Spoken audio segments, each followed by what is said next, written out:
forefathers, they thought that we are different from the Hindus in every possible aspect of life. Our religion is different. Our customs are different. Our traditions are different. Our thoughts are different. Our ambitions are different. That was the foundation of the two-nation theory that was laid there. That we are two nations. We are not. Stance on Kashmir is absolutely clear. It was our jugular vein. It is our jugular vein. Namaskar, and you must have guessed by now, after looking at the video, that it is General Munir's war and the crisis it creates for Pakistan that we are going to discuss today. And to discuss this issue, we have a very illustrious speaker with us, Shri M.J. Akbar. Shri M.J. Akbar is a former member of Parliament and Minister of State for External Affairs. During his illustrious career in journalism, he conceived and launched as editor Sunday in 1976, the Telegraph in 1982, and the Asian Age in 1994. He has also been the editorial director of India Today. But this is not where Shri M.J. Akbar's CV rests. He has a long range of books, which include India, The Siege Within, Challenges to India's Unity, Nehru, The Making of India, Kashmir, Behind the Veil, The Shades of Swords, Jihad and the Conflict Between Islam and Christianity, Tinderbox, The Past and Future of Pakistan, Gandhi's Hinduism, The Struggle Against Jinnah's Islam, Dulali Sahib and the Black Zamindar, Gandhi, A Life in Three Campaigns. His next book, due to appear in September, is named After Me, Chaos, Astrology in the Mughal Empire. Welcome to Samvad, sir, and thank you. Thank you. Sir, it was only on the April of 16th that General Munir was ranting and raving before the overseas Pakistanis, talking about the two-nation theory, the requirement of two-nation theory, the Kashmir being the jugular vein, and the intellectual and what should I say, sir, the cultural superiority of the Pakistanis. And within a week, we had Pahalgam.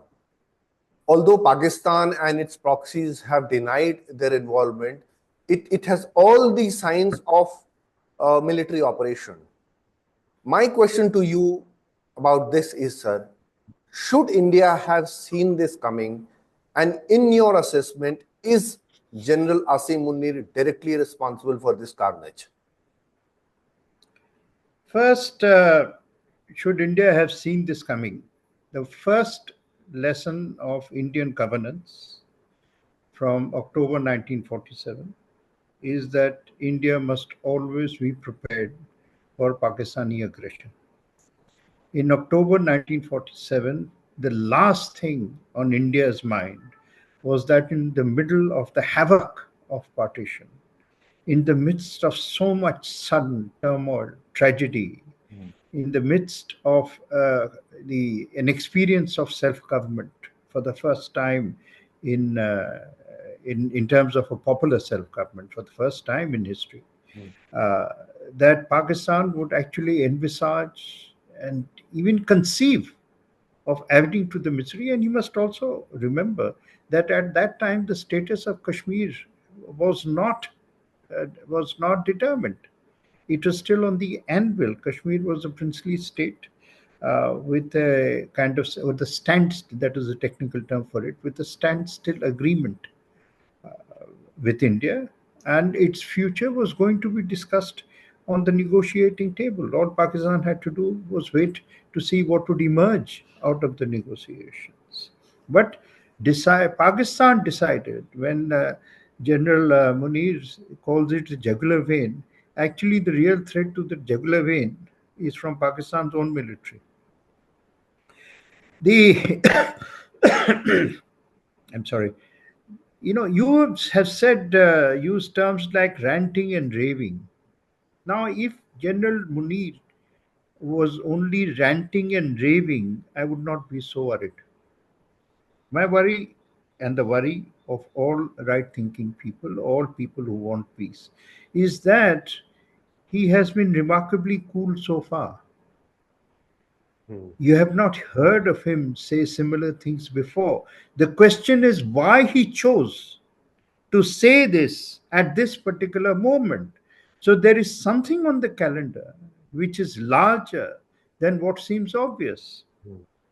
My own speculation is that question really is this a preliminary uh, strategic escalation of trouble on the border, aggression on the border, in order to facilitate the conditions for a coup? The Pakistani army has had more coups against its own government than attacks on India. So it has. There are many histories, but the where delusion takes over the Munir narrative of certain Pakistanis lies in their inability to understand what they are saying. You mentioned, I think, his statement that about the two-nation theory. Sure. I think it is quite probable that General Munir went to school. You agree? He must have gone to school. But I'm afraid the school he went to didn't teach him arithmetic, didn't teach him simple mathematics, because that two-nation theory has already become a three-nation fact. In 1971, the Bengali Muslims rose up against the two-nation theory, against Pakistan, not because they were less Muslim or that they were less Islamic, but because they did not want to be Pakistanis. Why has he forgotten that? Has he forgotten that because Pakistan's army wants to eliminate that fact from its history? Pakistan's army does not want to remember the humiliation of 93,000 soldiers surrendering before the Indian army laying down their weapons. Have they eliminated that history?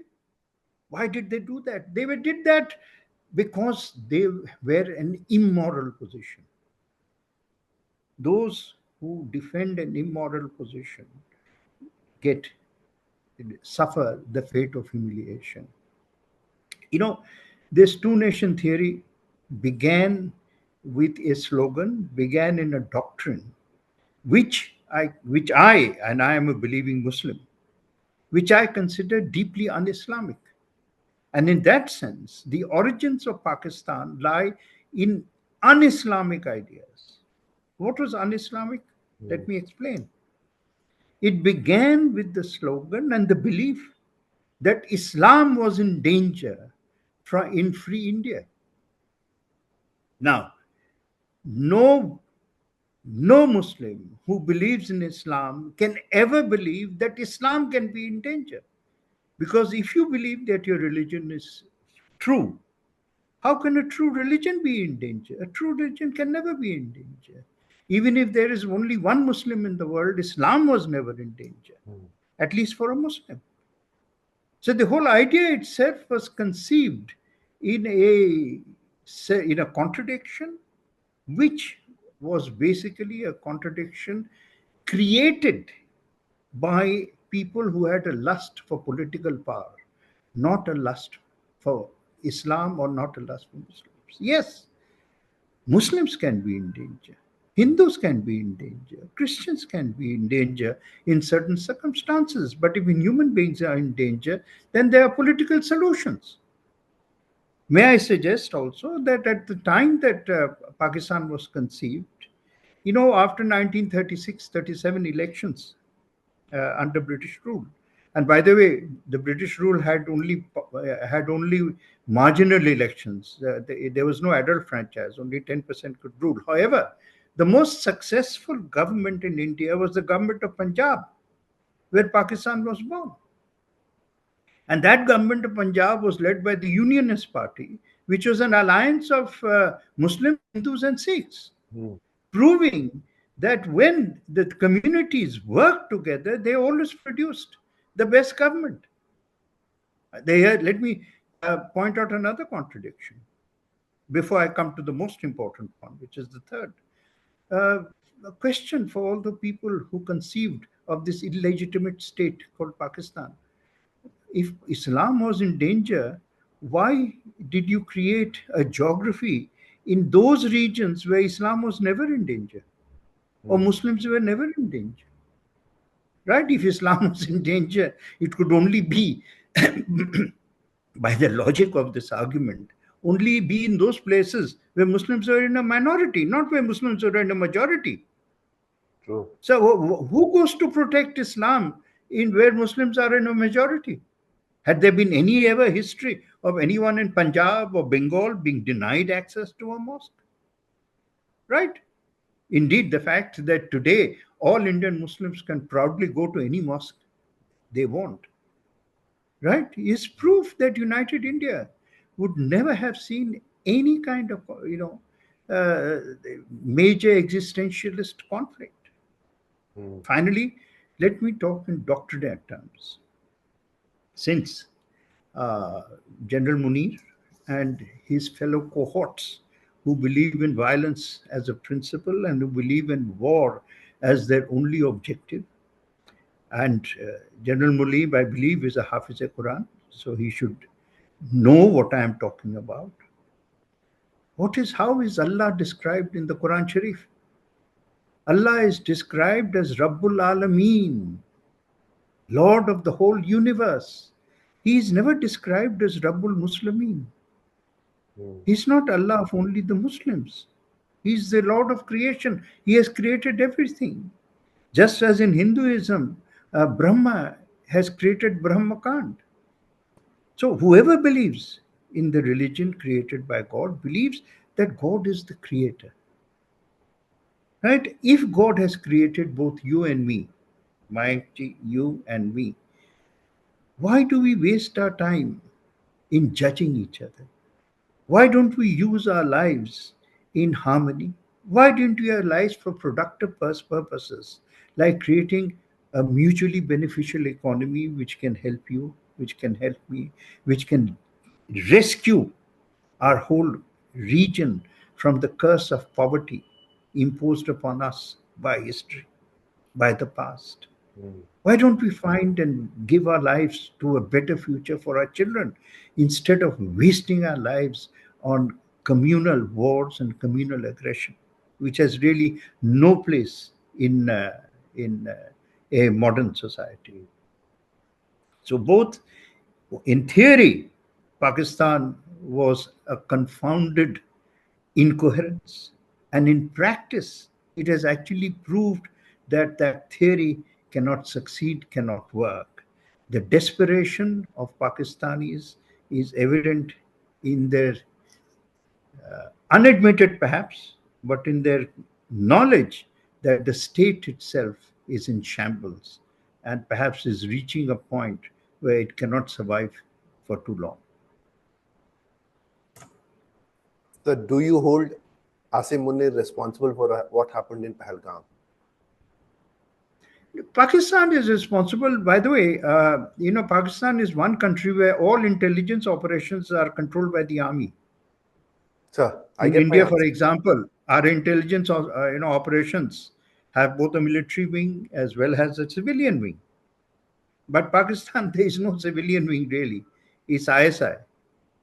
So all terrorist attacks that come about through people which have been funded, financed, given sanctuary, protected, right, and trained by elements of the army. This was true, by the way, of October 1947 when the raiders came. There is nothing new about it. As usual, in 1947, the Pakistani army denied any collusion.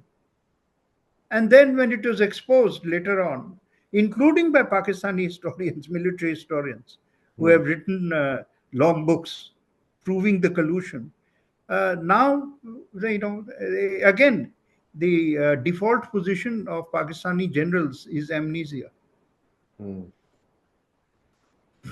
Sir, there are two questions which come to mind from your answer, sir. The first is about you spoke of the history of Pakistan, how Pakistan came into existence through an what should I say, that immoral, something which was just not there. It was a illogical. Illogical. Illogical. I correct myself, Yeah. sir. So, but still, we need to understand, sir, Pakistan speaks of nationalism, and as if nationalism and Islam will be able to hold the country together. On the other hand, you spoke of West Pakistan breaking away, Bangladesh coming into existence, Balochistan is in rebellion, Khyber Pakhtunkhwa is in rebellion. They are killing their own people. So I am trying to understand that despite what they have done for the Taliban, even the Taliban has melted away. So obviously religion is no glue to, there is no solution to anything. So my question is, sir, what is the idea of Pakistan? Because Jinnah must have had something in his mind when he spoke of Pakistan. Because General Munir is continuing that process. That is there both in my recent books, Pakistan, on Tinderbox, the past and future of Pakistan. You will notice that in my book Tinderbox, the past and future of Pakistan, there is no mention of the word present, because the present of Pakistan is always confusion, right? The future is non-existent. The past is dangerous, right? So, in answer to the question, there is. You see, Islam has never been equivalent or synonymous with nationalism. Because Islam cannot be imprisoned in a nation. Islam lives in a mosque. Hinduism lives in a temple. Christianity lives in a church. Christianity doesn't live in England or France or America. Right? Any faith lives across borders. So people know that. People know the Baloch who are today giving their lives for freedom against the odds and fighting against very heavy odds. They know that they want a better life. And this aberration called Pakistan is not providing a better life. In fact, in the article, I think you referred to that article which I wrote recently. Yes, I said that if Islam is the glue for nationalism, why don't Pakistan and Afghanistan merge and become one nation? If it's both have professed deep faith, and I know that the Afghans definitely are very strong believers in Islam, but that does not mean that they will give up their Afghan identity. Nationalism, is based on a different identity. It is not based on religion. Indian identity is based on a composite reality. There are Hindus in Nepal. They don't become Indians. There are Hindus in Indonesia. There are Hindus in Mauritius. There are Hindus, all over the world. There are Hindus in America. They don't become Indians, but they remain Hindu. No religion is synonymous with nationhood. Nationhood has different criteria. And unless it follows the modern criteria, the nation state itself is, in historical terms, a modern idea, because it emerges in the 20th century in any substantive form. But it is based on the will of the people, not on the will of kings.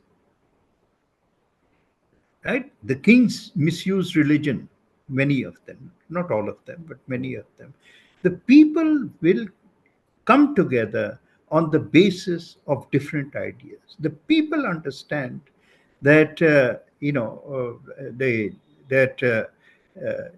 being Muslim doesn't. Indian Muslims don't become Arabs just because they are Muslims. Why should they be? Indonesians don't become Arabs just because they're Muslims. So nationalism is based on a different criteria, on a different ideology. And that ideology, whether it is sustainable or not, is proven by time. You see how the idea of India is flourishing, and how the misuse of religion to create a false state is actually leading towards not only a decline, but to a descent in Pakistan. So speaking of identities, we have seen in the Pakistanis, they seek identity. Sometimes they become Arabs. Sometimes there's some serial which comes out of Turkey. Now every Pakistani has Turkish origin. So, I mean, out of all the confusion, why this confusion about its original identity? No, I don't think that any sensible Pakistani, and I'm sure there are very many sensible people there, would ever call themselves Turks or Arabs. We mustn't, one of the things we mustn't do is confuse the uh, ideologically stupid with the mass of the people.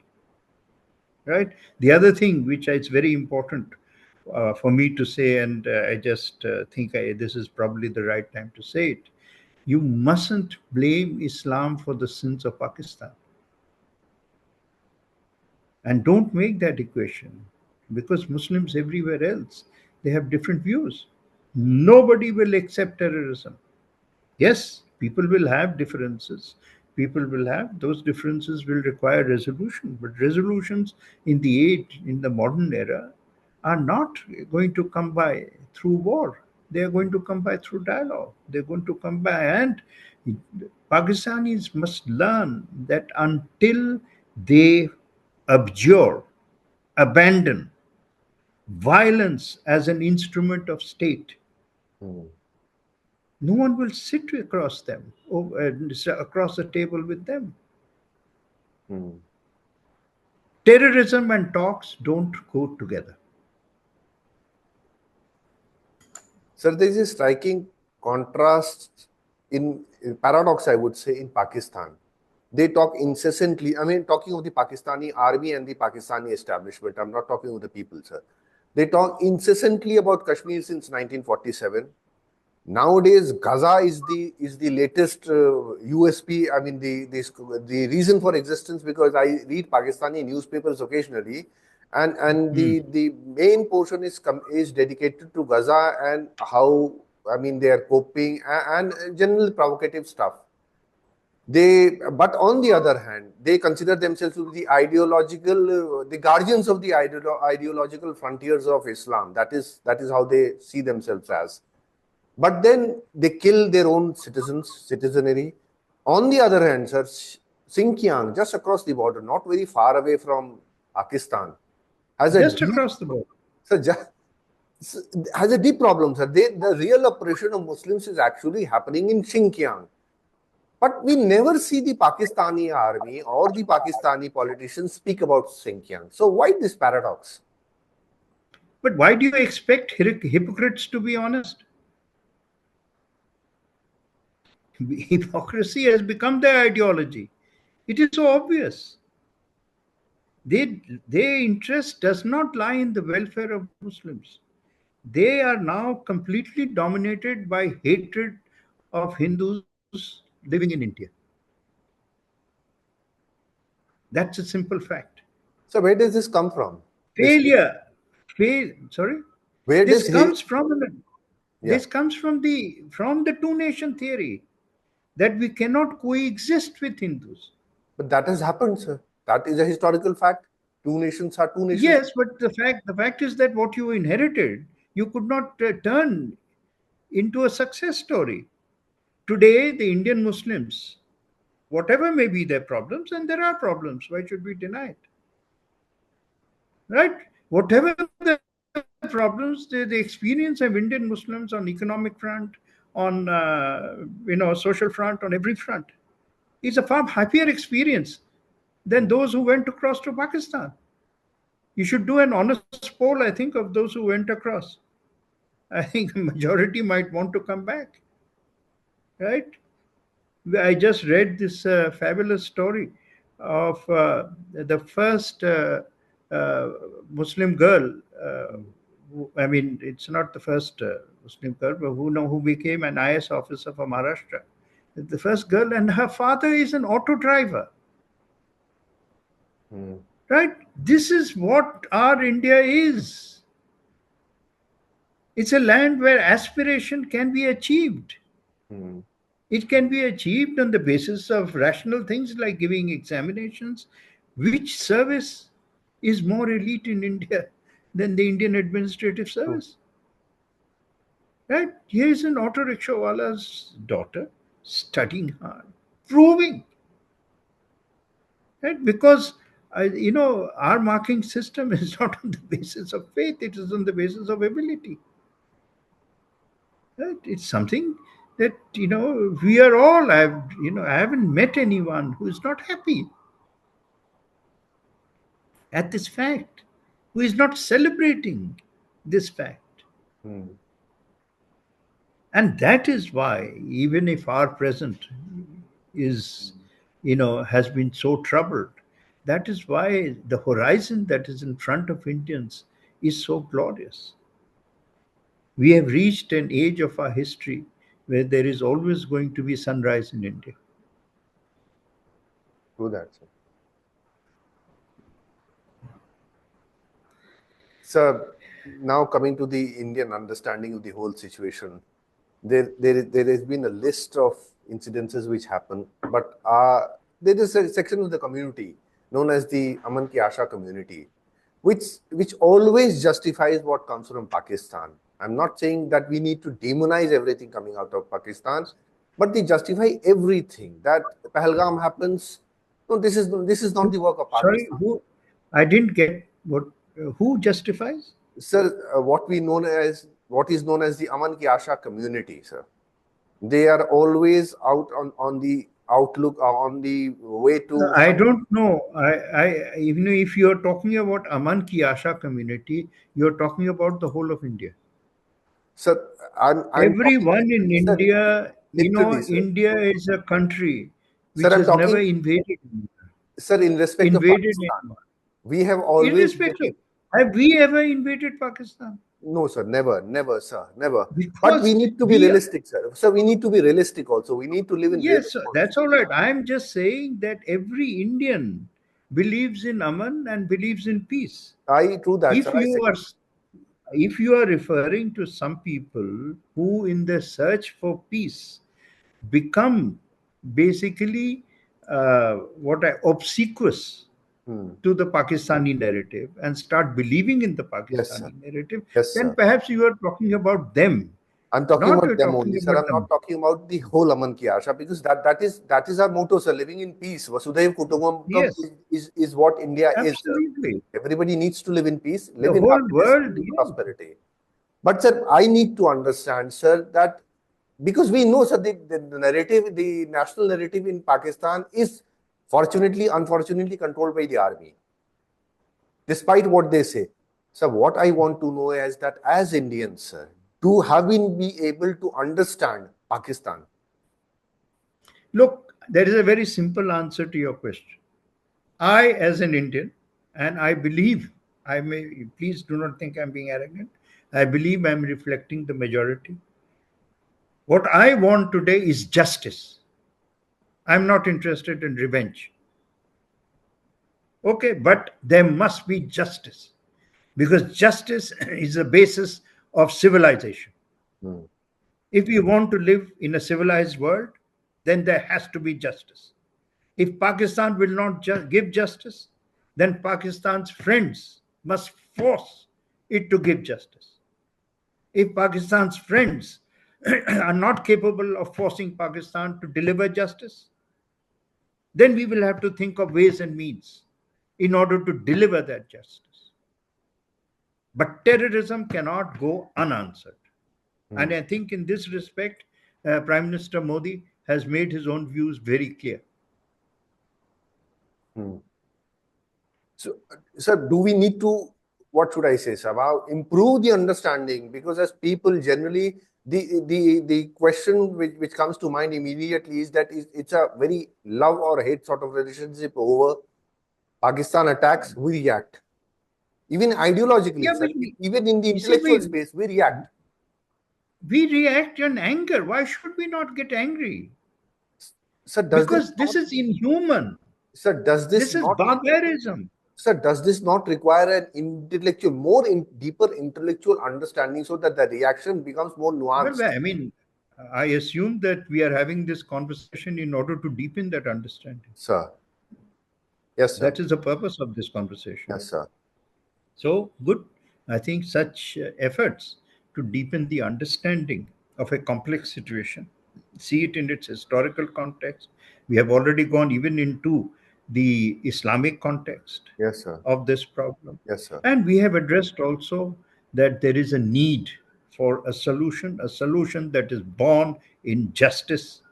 Justice is the basis of the international order, or there is no order, or Sure. there is disorder and there is chaos. So, although you spoke of the mindset behind General Munir's statement against before the overseas Pakistani, I request you to elaborate a bit, sir, because when these things are done, sir, there is a question as to whether he's looking at with his anti-Hindu, anti-India views, stepping into the shoes of General Ziaul Haq or Parvez Musharraf. Then there's the question as to whether he's trying to pepper over the problems in Balochistan and Khyber Pakhtunkhwa through his anti, so that No, India takes the bait. this has an independent history and a narrative. Sir. This is born, as he said, in the two-nation theory, a two-nation theory which has been discredited by events, by facts of their own history. That two nation has become one nation theory, right? There is Pakistan. Second, the other half of Pakistan has a different name. It's Bangladesh, and Bangladesh is a name based on community and basically a linguistic rationale. A linguistic rationale is a much more rationale is a much more rational basis for a nation state.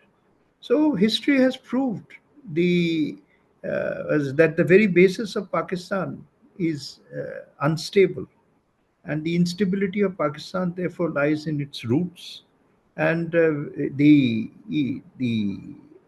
use of terrorism and the use of violence in order to distract attention from the people does not work in the long run.